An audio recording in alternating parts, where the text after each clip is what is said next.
तो फिल्म की शुरुआत में हमें रशियन सोल्जर्स को दिखाया जाता है जो अपने कैदियों को जेल तक ले जा रहे थे, और इन्हीं में एक कैदी था हमारा main hero Kraven the Hunter. Kraven एक आध दिन यहाँ पर गुजारता है और अगला दिन होने पे ही यहाँ के कैदी क्रेविन के साथ छेड़छाड़ करने लग जाते हैं। क्रेविन भी उनको खूब अच्छा सबक सिखाता है। यानी इन लोगों की लड़ाई हो जाती है और लड़ाई की वजह से अब क्रेविन को लेकर आया जाता है सार्जेंट के पास। सार्जेंट को ये बात पता चली थी कि कैसे क्रेविन ने उन दोनों को मारा है। उनकी हालत को देखते हुए सार्जेंट क्रेविन से पूछता है, पहले तुम कौन थे और कहाँ काम करते थे? क्रेविन ने बहुत अजीब से अंदाज में कहा, मैं हंटर हूँ और तुम जैसों का शिकार करता हूँ। ये कहते ही उसने सार्जेंट के ऊपर हमला कर दिया। वो उसे उठा कर मारता है और फिर उसके गले में चाकू स्टैब करते हुए उसे यहाँ से बाहर फेंक देता है और खुद भी इस जेल से बाहर निकलने में लग जाता है। यहाँ उसके भागने के अंदाज से हमें पता चला कि क्रेविन के अंदर कुछ एक्स्ट्रा पावर्स भी हैं। जैसी बड़ी बड़ी जंप्स वो लगा रहा था, एक आम इंसान के बस की बात नहीं थी ये।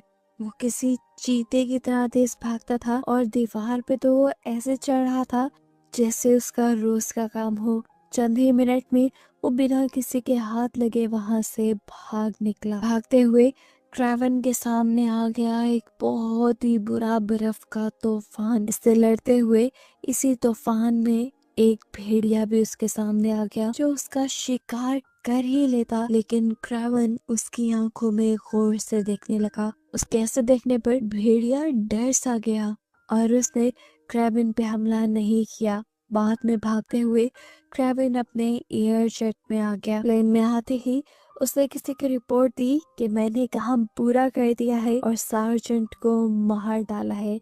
इससे हमें अंदाजा हुआ कि वो कोई कैदी नहीं था, बल्कि वो अपने किसी मिशन को पूरा करने के लिए ही यहाँ कैदी बनकर आया था। सीन अब पास्ट में शिफ्ट होते हैं और हमें क्रेविन और क्रेविन के भाई की पास्ट लाइफ दिखाई जाती है। दिखाया गया कि आज कॉलेज से पिक करने के लिए इन दोनों के फादर निकोलाई आए थे, जिन्हें देखकर ये दोनों हैरान हुए और कुछ ही देर में उन्हें वजह भी पता चल गई कि आज उनकी मॉम ने सुसाइड कर ली थी। ये सुनकर दोनों को शदीद सदमा हुआ। उन्हें लगा कि वो अपने मॉम के फ्यूनरल पे जा रही हैं, लेकिन उसके डैड इतने बेरहम थे कि उन्हें लेकर हंटिंग के लिए चले गए।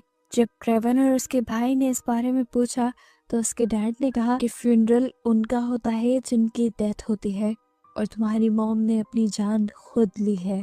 वो इतनी आसानी से इस तरह की बातें इसलिए कर पा रहा था क्योंकि वो एक गैंगस्टर था और साथ ही वो ड्रग डीलर भी था। वो अपने बच्चों को अपने जैसा बहादुर बनाना चाहता था। वो इस टाइम अपने बच्चों को हंटिंग सिखाने के लिए इसलिए लाया था ताकि उसके बच्चे बेस्ट हंटर बने।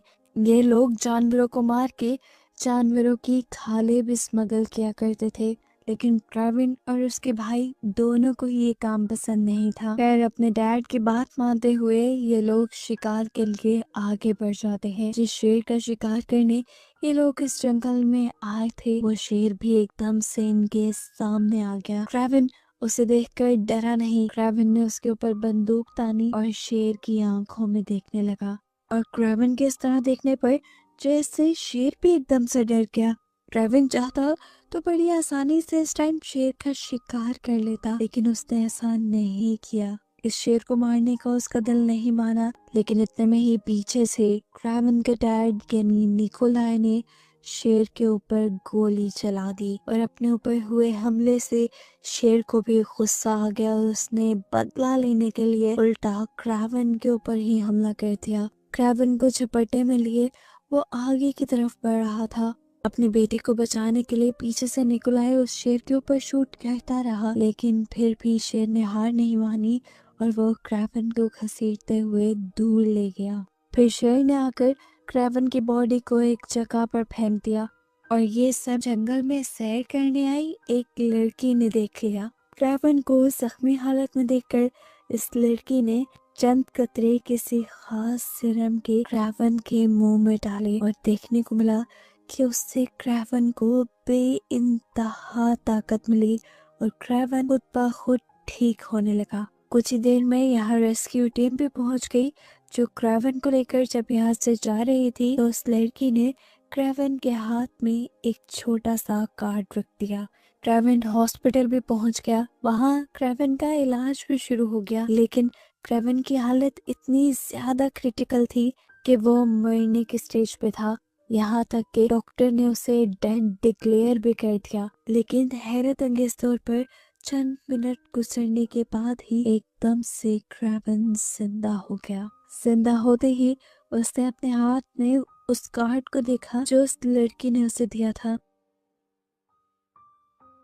इसी वक्त हम देखते हैं कि क्रेवन के डैड और भाई भी उससे मिलने आए। उसका भाई उसे जिंदा देखकर बेइंतहा खुश था। क्रेवन बेशक से जिंदा हो गया था, लेकिन क्रेवन की हालत इतनी ठीक नहीं थी। लेकिन फिर भी उसके डैड क्रेवन को हॉस्पिटल से निकाल कर घर ले जाते हैं। घर में क्रेवन के डैड ने उसके लिए एक सरप्राइज रखा था। सरप्राइज था उस शेर का मुंह जिसने क्रेवन के ऊपर हमला किया था। क्रेवन उसे मारना नहीं चाहता था, लेकिन उसके डैड ने उसका बदला लेने के लिए शेर को मार डाला। और ये जानकर क्रेवन को बहुत गुस्सा आया और उसने अपने डैड से बोला, डैड आपको ये नहीं करना चाहिए था, आपको उसे नहीं मारना चाहिए था। ये सुनकर उसके डैड और भी गुस्से से तिलमिला गए और उन्होंने गुस्से से क्रेवन को अपने से दूर कर दिया। क्रेवन अपने कमरे में चला गया। कमरे में जाते ही उसने अपनी पैकिंग शुरू कर दी और साथ में वो कार्ड भी रखा जो लड़की ने उसके हाथ में दिया था। और रात के अंधेरे में वो यहाँ से निकल गया। क्रेवन को जाते हुए उसका भाई देख रहा था। वो उसे रोकता है और कहता है, भाई आप मुझे छोड़कर नहीं जा सकते। लेकिन तब क्रेवन ने उसे समझाया, देखो मैं तुमसे ज्यादा दूर नहीं जा रहा, वहाँ जा रहा हूँ जहाँ हमें मॉम लेकर जाती थी। ये कहते ही वो निकल गया। ये जगह एक जंगल थी जहाँ उनकी मॉम उन्हें लेकर जाया करती थी। वो जगह जंगल में थी। जंगल में पहुँचते ही क्रेवन को एक बड़ी मुसीबत का सामना करना पड़ गया। उसके सामने बहुत सारे बैल आ गए जो भाग रहे थे। उनसे बचने के लिए क्रेवन अपना सर नीचे करके खड़ा हो गया, लेकिन आंखें बंद करने से मुसीबत थोड़ी ना टलती है। हैरानकुन तौर पर उसकी आंखें बंद करने से मुसीबत टल गई। उसे किसी भी बैल ने हिट नहीं किया। जब उसने सर ऊपर करके देखा तो एक बैल उसे बचाने के लिए उसके सामने खड़ी हुई थी। वो हैरान होकर इस बैल की आंखों में देखता रहा और फिर बैल साइड से होकर चली गई। वो आगे बढ़कर उस कैंप में आया जहाँ उसकी मॉम उनको लेकर आया करती थी। ये जगह बेइंतहा खूबसूरत थी और उसने अब इस जगह रहना शुरू कर दिया। यहाँ पर जानवरों के साथ उसने अपनी एक नई जिंदगी बना ली। उसने जंगल को अपना घर और इन जानवरों को अपना साथी मान लिया। एक दिन जब उसने देखा कि हिरन भाग रही है, उसने हिरन के पीछे हिरन की तरह ही भागना शुरू किया और तब उसे रियलाइज हुआ कि उसके अंदर कोई अजीबोगरीब ताकत है जिसकी वजह से वो हिरन की तरह तेज भाग सकता है। शेर जितनी उसके अंदर ताकत है और बंदरों की तरह बड़े बड़े जंप करके वो लंबे लंबे ऊंचे दरख्तों पे भी चढ़ सकता है। ये सब करते हुए उसे अब बहुत मजा आने लगा था। एक दिन उसने देखा कि जंगल में दो शिकारी आ गए हैं और उन्होंने भैंसों के ऊपर हमला करके उनके सर काट लिए।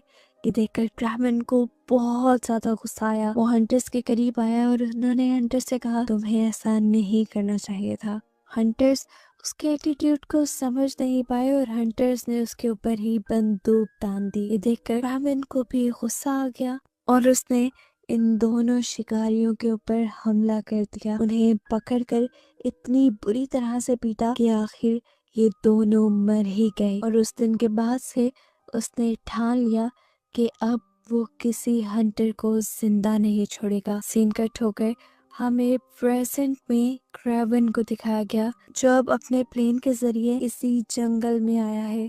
आज भी वो देखता है कि जंगल में बहुत से रशियन माफिया हंटर्स आए हैं जो भैंसों का शिकार करके उन्हें ले जा रहे हैं। ये देखकर क्रेवन को गुस्सा आया और क्रेवन ने उन्हें रोकने की कोशिश की। यहाँ उनके लीडर ने क्रेवन से कहा, तुम हमारे रास्ते से हट जाओ, नहीं तो हम तुम्हारे ऊपर ही गाड़ी चढ़ा देंगे। क्रेवन ने उसकी बात पे ध्यान नहीं दिया। इन लोगों ने भी गाड़ियां चला ली और क्रेवन ने चलती गाड़ियों के अंदर जाकर इनके साथ लड़ना शुरू कर दिया। क्रेवन यहाँ पर उस ट्रक को बचाने में तो कामयाब हो गया, लेकिन वो इनकी लीडर की गाड़ी को नहीं रोक पाया। लेकिन जाने से पहले उसने उस गाड़ी का नंबर जरूर नोट कर लिया।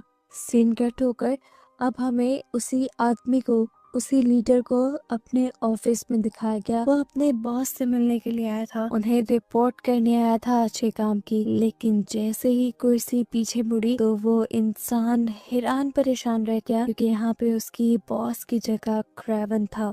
वो इस बात पे भी हैरान था कि क्रेवन उससे पहले यहाँ कैसे पहुंच गया।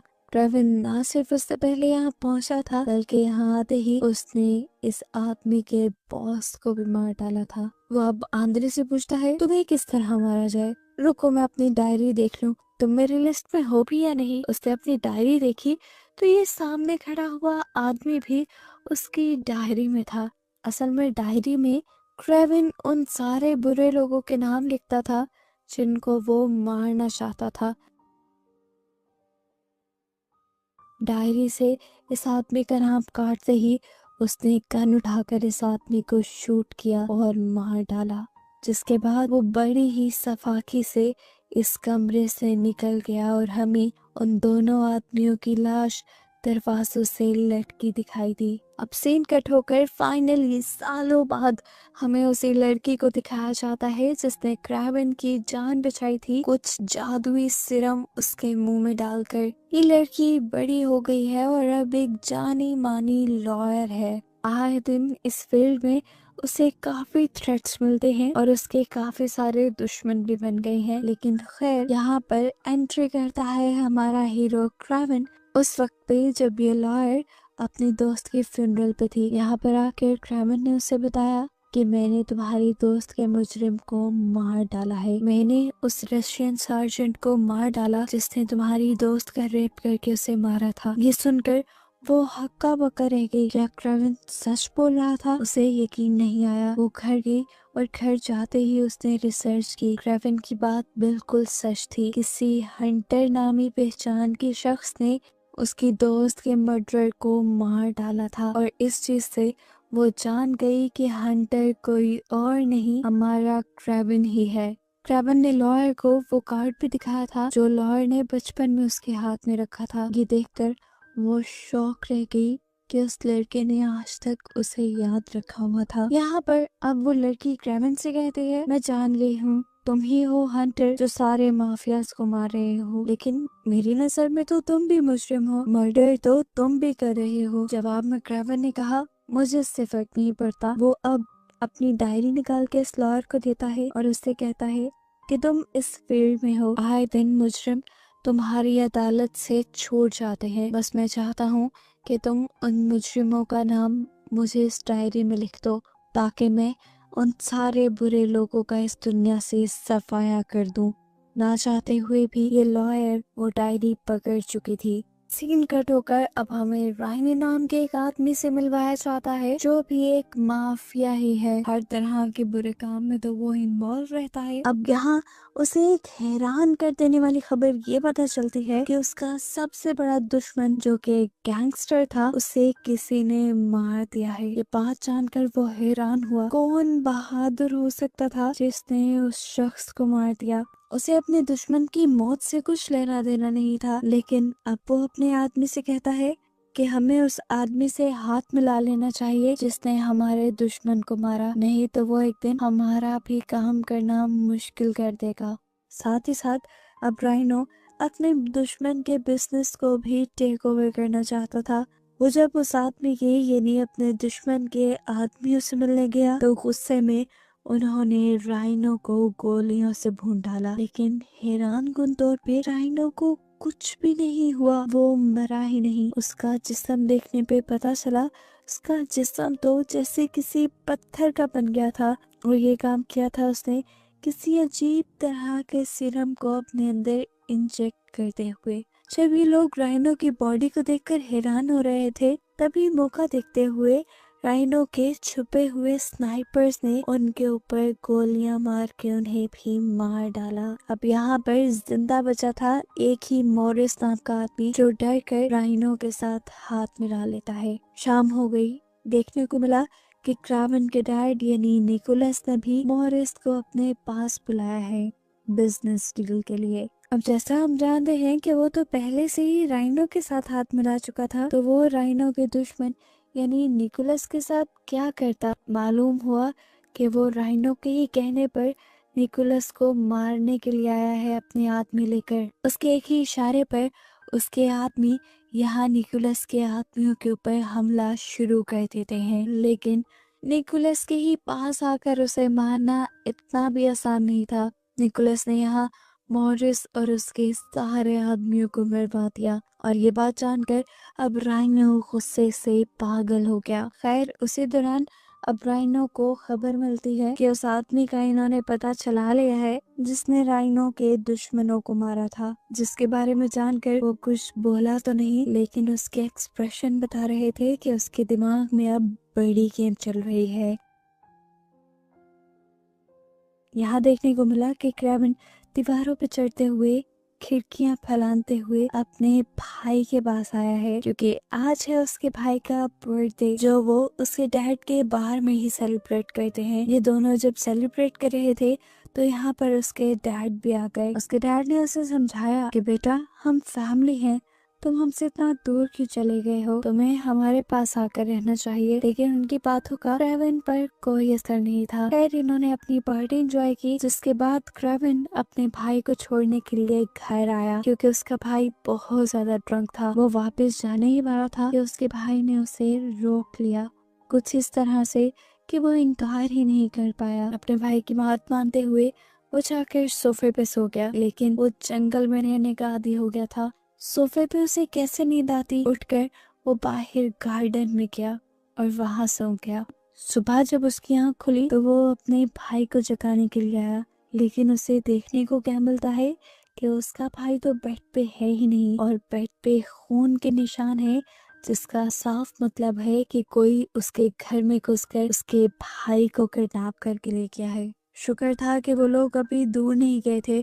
क्रेवन की नजर उनके ऊपर पड़ गई और क्रेवन ठीक अपने भाई के कमरे से ही बिल्डिंग के नीचे जंप करते हुए उनके पीछे भागने लगा। क्रेवन इनकी गाड़ी को रोकने की अब कोशिश में था। वो गाड़ी के ऊपर चढ़ के गाड़ी की फ्रंट विंग तोड़ने की कोशिश करता है, लेकिन ये बुलेट प्रूफ थे। उसने खिड़की भी तोड़ने की कोशिश की, लेकिन बदकिस्मती से वो एक झटके से कार से नीचे गिर गया और ये लोग कार भगाते हुए उसके भाई को वहां से दूर ले गए। आगे जाने पे ये लोग हेलीकॉप्टर के जरिए उसके भाई को कहीं और लेकर जा रहे थे। क्रेवन ने अपने भाई को बचाने के लिए पास पड़ी एक शिप पे से रस्सी की सीढ़ी उठाकर उस हेलीकॉप्टर के ऊपर चढ़ने की भी कोशिश की, लेकिन हेलीकॉप्टर की तेज स्पीड ने उसका ये इरादा नाकाम कर दिया और वो पानी में गिर गया। पानी से निकलकर परेशान क्रेवन अब लॉयर के पास आता है और उसे सारा मसला बताता है कि किस तरह किसी ने उसके भाई को किडनैप कर लिया है। वो यहाँ पर इसलिए आया था कि लॉयर पता करवाए कि आखिर वो कौन है जिन्होंने उसके भाई को किडनैप करवाया है। उसके कहने के मुताबिक लॉयर अपने आदमी के जरिए उसे पता भी करवा देती है कि इस टाइम उसका भाई है कहाँ। खैर ये बात तो क्रेवन को अपने डैड के जरिए भी पता चल गई थी कि उसके भाई को किडनैप करने वाले भी माफियाज हैं और उन्होंने पैसों के लिए उसके भाई को किडनैप किया है। वो अपने डैड से कहता है तो हाँ फिर प्रॉब्लम क्या है, दे देना आप उन्हें पैसे। जवाब में उसके डैड बोले अगर मैंने उन्हें पैसे दे दिए तो वो मुझे कमजोर समझेंगे और मैं कमजोर साबित नहीं करना चाहता अपने आप को, चाहे इसमें मेरा बेटा क्यों ना मारा जाए। ये सुनकर क्रेवन को बहुत ज्यादा गुस्सा आया और वो समझ गया कि अब अपने भाई की जान वो खुद ही बचा सकता है। सीन कट होकर दिखाया गया कि एक आदमी ने आकर उस लॉयर को किडनैपर्स के बारे में और इंफॉर्मेशन दी है, उनकी लोकेशन तक का पता चला लिया है। ये देखकर वो लॉयर बहुत खुश हुई और देखने को मिला कि सिर्फ 5 मिनट बाद ही वही आदमी जाकर राइनो के एक बंदे से मिला और यहाँ पे हमें ये रिवील हो गया कि असल में वो किडनैपर कोई और नहीं बल्कि राइनो के ही आदमी है और राइनो किसी तरह क्रेवन को ट्रैप करना चाहता है, इसीलिए वो अपनी सारी इंफॉर्मेशन खुद ही क्रेवन तक पहुंचा रहा है ताकि क्रेवन उसका पीछा करते करते उस तक पहुंचे। अब राइनो के प्लान के बिल्कुल मुताबिक वो लॉयर क्रेवन को किडनैपर्स की लोकेशन बताती है और क्रेविन उसकी बताई लोकेशन पे अपने भाई को बचाने के लिए भी पहुंच जाता है। वहां पहुंचते ही उसने गार्ड्स से लड़ना शुरू कर दिया। गार्ड्स के पास गन्स भी थी हालांकि, लेकिन फिर भी क्रेविन बहुत ही आसानी से एक वक्त में दो गार्ड्स से लड़ पा रहा था। वो 2 गार्ड्स को मार कर उनकी स्नाइपर ले लेता है और उससे बाकी लोगों को मारते हुए उस रूम तक पहुंचता है जहां पर उसके भाई को किडनैप करके रखा गया था। इससे पहले कि वो अपने भाई को छुड़वाता, वो यहाँ इनके लीडर के साथ लड़ने लग जाता है। और लड़ते लड़ते जब वो खिड़की के पास ही था, तब उसे एहसास हुआ कि ये सब उसके लिए ट्रैप है, क्योंकि जिस खिड़की के साथ वो लगा वो खिड़की टूट गई और ये लोग नीचे गिर गए। इन लोगों के नीचे गिरते ही ऊपर से बहुत सारे पत्थर, बड़े बड़े पत्थर इन लोगों के ऊपर छोड़ दिए गए, जिनके अंदर दबकर राइनो को लगा कि क्रेविन और उनका आदमी मारा गया होगा। उसके मरते ही राइनो बहुत ज्यादा खुश था। वो जोर जोर से हंस रहा था। वो क्रेविन के भाई को भी छोड़ देता है और उसे अब क्रेविन की सच्चाई बताता है कि क्रेविन ही है दी हंटर, जो सारे माफियाज को और बुरे बुरे लोगों को चुन चुन कर मार रहा है।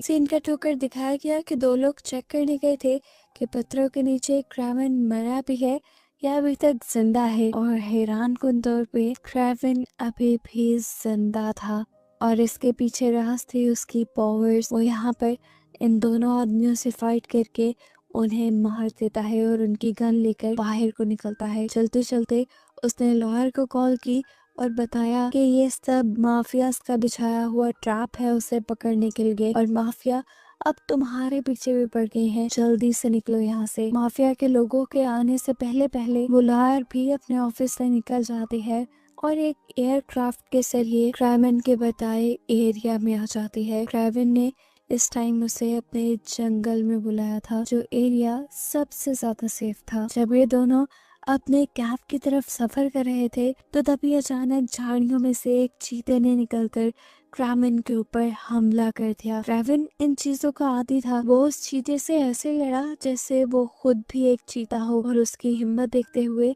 आखिर वो चीता ही डरकर वहां से चला गया। लॉयर उसकी हिम्मत और ताकत देखकर इम्प्रेस हो चुकी थी। खैर सीन कट होकर अब हमें राइनो का ऑफिस दिखाया गया, जहाँ पर उसे खबर मिल चुकी है कि क्रेविन अभी तक जिंदा है और उनके चुंगल से भाग चुका है। उसने बहुत सारे स्पाइस को ये पता करने में लगा दिया कि आखिर क्रेविन उन्हें मिलेगा कहाँ, और तब एक स्पाई ने उसे आकर एक फूल दिया। ये एक जंगली फूल था जो वहां से मिला था जहाँ इन्होंने क्रेविन को पत्थरों के नीचे दबाया था। वो स्पाई बताता है इस चीज से हम अंदाजा लगा सकते हैं कि क्रेविन जंगलों में रहता है, और जंगलों में ये फूल कहाँ मिलता है मैं अच्छे से जानता हूँ। मतलब ये कि अब माफियाज को क्रेविन की लोकेशन पता चल गई है।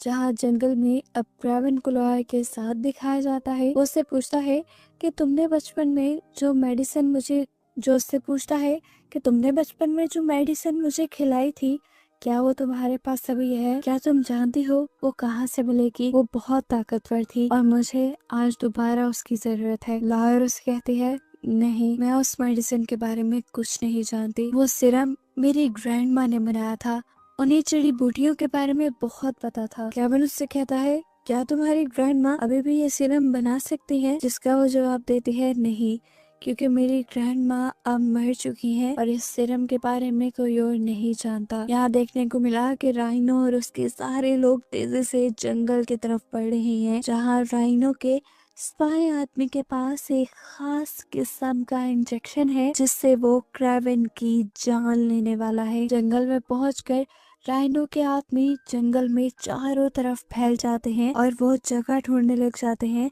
जहाँ पे वो खास किस्म के फूल लगे हुए थे जिसके पास क्रेविन रहता था। क्रेविन भी ये बात जान गया था कि अब वो लोग यहाँ पर पहुँच चुके हैं। उसे इस चीज का पहले से भी अंदाजा था कि ये सारे माफिया कभी ना कभी उसका पीछा करते हुए यहाँ जरूर आएंगे, इसीलिए पहले से पहले उसने बहुत सारे ट्रैप बना के रखे थे। राइनो के बहुत सारे आदमी उन ट्रैप्स का शिकार हो गए और बाकियों के ऊपर क्रेविन ने खुद हमला करना शुरू कर दिया और उनकी चीखने चिल्लाने की आवाजों से राइनो ने अंदाजा लगा लिया कि क्रेविन उनके सामने आ चुका है। यहाँ हमें पता चला कि राइनो के साथ जो दूसरा आदमी आया था, जो स्पाई था, वो असल में जादूगर था। जब उसका और क्रेविन का मुकाबला हुआ तो वो बार बार अपने जादू से बचता रहा और अपने जादू से ही ट्रिक करते हुए उस आदमी ने क्रेविन के जिस्म के अंदर वो जहरीला इंजेक्शन भी इंजेक्ट कर दिया, जिससे वो बस मर ही जाता।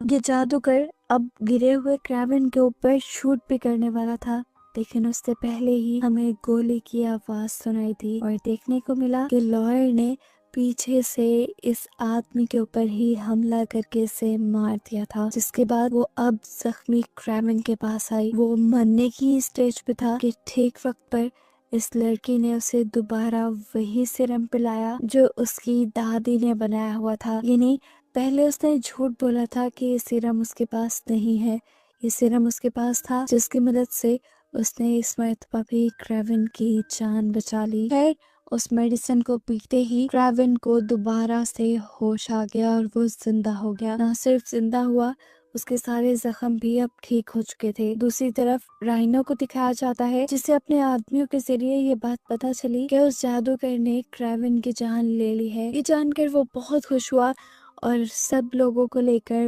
वापस जाने लगा, क्योंकि उसका मिशन पूरा हो चुका था। अब उसका कोई ऐसा दुश्मन नहीं रहा था जो उसे मार सके। ये लोग इस जंगल से बाहर निकल ही रहे थे कि एक बड़ी मुसीबत इनके सामने आ गई। भैंसों का एक बहुत बड़ा झुंड इनकी तरफ बढ़ने लगा। इन्हें देखकर राइनो घबरा गया और राइनो ने अपने जिस्म में वही सीरम इंजेक्ट किया जिससे वो पत्थर का बन जाता है। देखते ही देखते सारी भैंसें उनकी गाड़ियों के ऊपर हमला कर देती हैं, जिसकी वजह से उनकी गाड़ियां भी टूट जाती हैं और उसके काफी आदमी भी मारे जाते हैं। लेकिन खुद राइनो अब किसी भैंस से भी ज्यादा बड़ा बन गया था। वो एक पत्थर का बन गया था। यहाँ अब क्रेविन ने भी एंट्री कर ली थी राइनो को मारने के लिए। राइनो उसे देखकर और भी ज्यादा गुस्से में आ गया। क्रेविन उसके इतने बड़े जिस्म से भी बिना डरे उसके ऊपर आकर हमला करने लग जाता है। लेकिन साफ जाहिर था कि इस टाइम क्रेविन की ताकत कम थी और इस आदमी की ताकत ज्यादा। इस टाइम क्रेविन भी समझ गया कि उसे ताकत से नहीं बल्कि दिमाग से लड़ना होगा।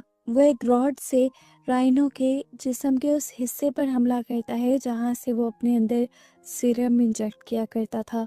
ऐसा करने पे वो कमजोर पड़ गया, जिसके बाद क्रेविन ने उसे रस्सी से बांधा और उसकी रस्सियों को गोल गोल घुमाकर भैंसों के सींग के साथ बांध दिया। भैंसें जो पागलों की तरह भाग रही थी, वो राइनो को घसीट घसीट कर यहाँ से ले जाने लगी। गोल गोल घूमते हुए, घिसटते हुए उसकी हालत बिल्कुल पतली हो गई। यहाँ राइनो बिल्कुल मरने वाला था, लेकिन क्रेविन को उस पे अभी भी इतना शदीद गुस्सा था कि वो गोलियां मार के उसकी जान लेना चाहता था। लेकिन ठीक वक्त पर आकर यहाँ क्रेविन के भाई ने उसे रोक दिया और तब क्रेविन ने राइनो से सवाल किया कि बताओ वो कौन था जिसने मेरी वीडियो तुम तक पहुंचाई थी, जिसने तुम्हें मेरे बारे में बताया।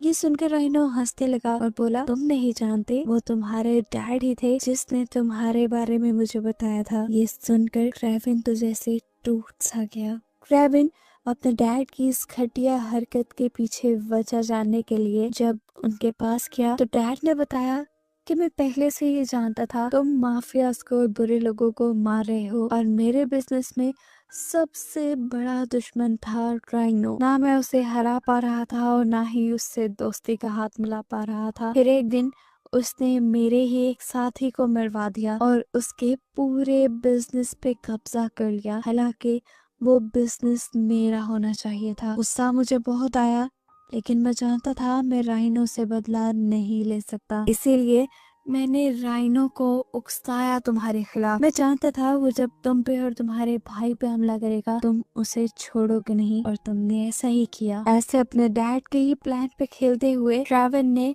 अपने डैड का रास्ता साफ कर दिया था और अब उसके डैड भारी पोजीशन में थे, एक बड़े माफिया बन रहे थे और ये चीज क्रेविन को कहाँ बर्दाश्त थी। क्रेविन तो चुन चुन कर सभी बुरे लोगों को मार रहा था, तो क्या वो अपने डैड के लिए इंसाफ ना करता। वो अपनी डैड की सारी बात सुनकर उठकर यहाँ से चला जाता है। जिसके बाद देखने को मिला कि एक भेड़िया ने उसके डैड के ऊपर हमला कर दिया। ये हमला उसने क्रेविन के ही इशारे पे किया और क्रेविन अपने डैड को बचाने तक ना आया, क्योंकि वो जानता था कि उसके डैड का भी यही अंजाम होना चाहिए। जिसके बाद मूवी के पोस्ट क्रेडिट सीन में हमें क्रेविन को उसके भाई के साथ खुश दिखाया जाता है। अब वो अमन की जिंदगी गुजार रहा है। माफिया क्योंकि खत्म हो गए हैं, तो उसने ऐसे काम भी छोड़ दिए। ये दोनों अब खुश हैं और इन्हीं को दिखाते हुए ये मूवी यहाँ खत्म हो जाती है।